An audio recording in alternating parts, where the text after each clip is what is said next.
आपण पाहत आहात केएस न्यूज मराठी।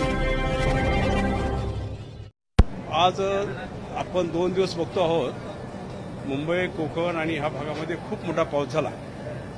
काही भागात पाऊस झाला, पण विशेष सांगली जिल्हा आणि सोलापूर जिल्हा जर म्हणलं तर त्यामध्ये मिरज असेल, जत असेल, कवठेमहांकाळ असेल, सांगोला असेल, मंगळवेढा असेल, तासगाव पूर्व असेल, ह्या भागामध्ये अजून पाऊस झालेला नाहीये। परंतु आटपाडी, खानापूर असेल आणि ह्या माध्यमातून काम करत असताना आता जर बघितलं आपण तर आता पाऊस नाहीये, पण नद्या भरून चाललेल्या धोक्याच्या पातळीवर ओढण्याच्या भूमिकेत आहेत।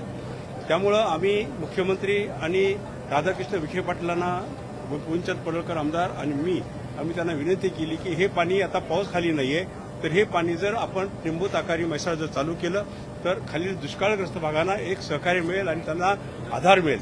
ह्या दृष्टिकोनातून आपण ते चालू करावं। राधाकृष्ण विखे पाटील आणि मुख्यमंत्र्यांचे मी धन्यवाद देतो, त्यांचे मी आभार मानतो। त्यांनी ताबडतोब स्वनिधीतून 10 कोटी एमएससीबीचे भरून ताबडतोब उद्या आणि तर परवा हे पंप चालू करण्याचे आदेश दिलेत। त्याबद्दल सांगली, मिरज, कवठेमहांकाळ, जत, खानापूर, आटपाडी, सांगोला, मंगळवेढा या सर्व शेतकऱ्यांच्या माध्यमातून आम्ही सर्वजण त्यांचे आभार मानतो। धन्यवाद। राज्याचे मुख्यमंत्री महोदय हे नेहमी दुष्काळी तालुक्यातल्या लोकांच्यासाठी अत्यंत संवेदनशील भूमिका घेतात आणि आज मी आणि सुरेशभाऊ काळे साहेब, माजी मंत्री, माननीय मुख्यमंत्री देवाभाऊ आणि या खात्याचे मंत्री माननीय राधाकृष्ण विखे पाटील साहेब यांना भेटलो, यांना विनंती केली। इकडच्या पट्ट्यामध्ये पाऊस आहे, परंतु आमच्या दुष्काळी पट्ट्यामध्ये पाऊस पडलेला नाही।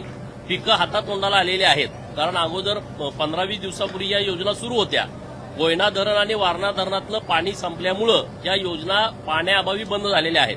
आता त्या धरणामध्ये काही अंशी पाणी आलेलं आहे, नदीपात्रातही पाणी आलेलं आहे आणि म्हणून विनंती केली की तात्काळ टेंबू म्हैसाळ ताकारी योजना आपण सुरू करावी। 10 कोटी रुपये वीज बिल थकीत आहे।